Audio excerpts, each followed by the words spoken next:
The rain had started as a whisper, a soft hiss against the dust of the empty road.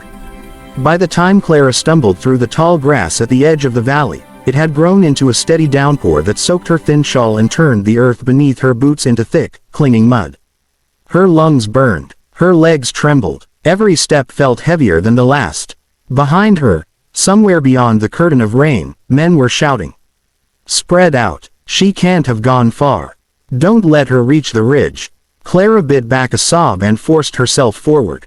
She had been running for nearly an hour, ever since the wagon she'd been hiding in was stopped at gunpoint by 3 men she recognized all too well. Men who smiled too much. Men who took what they wanted. Men who had decided she now belonged to them. She had leapt from the back of the wagon when the driver slowed, rolled into the mud, and run without looking back. Until now, her foot caught on a root. She went down hard, the breath exploding out of her chest. For a moment, she couldn't move. Rain plastered her hair to her face. Her hands shook as she pushed herself up, but her legs refused to cooperate. That was when she saw him. He stood near the edge of the trees, tall and motionless, his dark coat heavy with rain.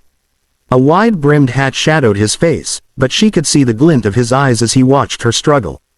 Terror surged through her. Another man. Another threat. She tried to crawl away, but pain shot through her ankle, and she cried out despite herself. He moved then, fast, closing the distance in long strides. "Don't touch me," she sobbed, scrambling backward. He stopped a few feet away, slowly raising his hands. "I'm not here to hurt you," he said. His voice was low, rough, but steady. "You're bleeding." She hadn't even noticed. Her knee was torn open, blood mixing with rain and mud. "I can't go back," she whispered, more to herself than to him. "You won't," he said simply. The shouts grew closer. His jaw tightened. "They after you." Clara nodded. He cursed under his breath. "Can you stand?" I don't think so." For a split second, she saw hesitation flicker across his face. Then resolve. He stepped forward and crouched in front of her. "I'm going to lift you. You can scream if you want. But it'll get their attention faster." She hesitated, then nodded weakly. He slid one arm under her knees and the other around her back and lifted her as if she weighed nothing. Her head fell against his chest, and she felt the solid, steady beat of his heart through his coat. He turned toward the trees just as the first man burst into view through the rain. "There she is." The man with Clara didn't stop. He ran. A gunshot cracked through the storm, the sound sharp and terrifying. A bullet tore through a branch inches above his head. He ducked and veered deeper into the forest, boots pounding against the soaked ground. Clara clutched his coat, her fingers numb with cold and fear. "Hold on," he muttered. They plunged into thick underbrush. Branches scraped his face and her arms. Another gunshot rang out, closer this time. He swerved behind a massive fallen log and dropped to one knee, shielding her with his body. "Stay down," he whispered. The voices were close now.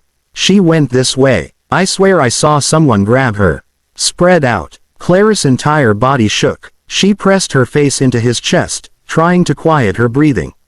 He reached into his coat and pulled out a revolver. "Hey," a voice shouted. "I see you." He fired once. The man's scream cut through the rain. "Go back," he growled. Now, the other voices faltered. Boots retreated. The forest fell quiet except for the rain and Clara's sobbing. He didn't move for a long moment. Then he slowly lowered the gun and exhaled. "They won't come back tonight," he said. "Not after that." Clara finally looked up at him. In the dim light filtering through the storm, she saw his face clearly for the first time. He was younger than she'd expected. Late 20s, maybe. A thin scar ran from his temple down to his cheek. His eyes were tired, but gentle. "Thank you," she whispered. He nodded once. "Name's Eli. I'm Clara." He adjusted his grip and stood again. "There's a cabin not far from here. We'll get you dry." She should have been afraid. He was a stranger, an armed man in the wilderness. But something about the way he held her, careful, protective, made her feel safer than she had in weeks. The cabin was small and half hidden among pine trees. He kicked the door open and carried her inside. It smelled of wood smoke and old leather. He set her down gently on a cot near the fireplace and immediately started stoking the fire. "Do you have family nearby?" he asked. She shook her head. Friends. Another shake. He handed her a blanket. You're safe here. The words broke something in her. She started crying. Not quiet tears, but deep, wrenching sobs that came from somewhere she didn't even know she had. He froze, unsure what to do. I didn't mean, he began. She shook her head. I've been alone for so long. He slowly sat on the edge of the cot. You don't have to be right now, he said. She told him everything. About her mother dying of fever. About her father losing their farm to debt.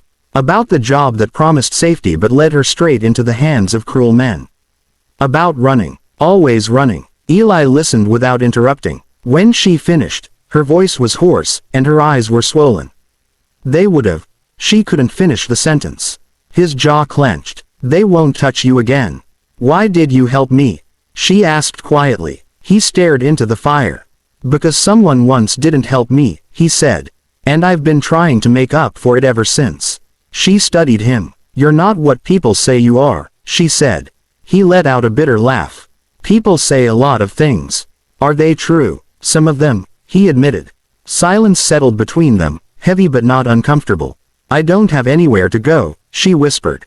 He looked at her, really looked at her. You can stay, he said. As long as you need. Days turned into weeks. Clara healed. Her ankle mended. Her laughter slowly returned. Eli chopped wood, fixed the roof, cooked meals that were terrible at first but gradually improved. They talked at night by the fire. About dreams. About regrets. About who they wanted to be. She learned he had once been part of a gang. He'd done things he wasn't proud of. Things that haunted him. I'm trying to be better, he told her one night. I know, she said softly. She believed him. One evening, long after the rain had stopped and the sky had turned golden with sunset, Clara stood on the porch and watched him split logs. You don't have to stay, he said without looking up. You're free. She stepped closer. I know. He finally met her eyes. But I want to, she said. Emotion surged through him. Hope, fear, something fragile and precious. He set the axe down. I'm not a good man, he said. She shook her head. You're a man trying to be good. That matters. They stood there in silence, the weight of everything unsaid between them. Slowly, he reached for her hand. She didn't pull away.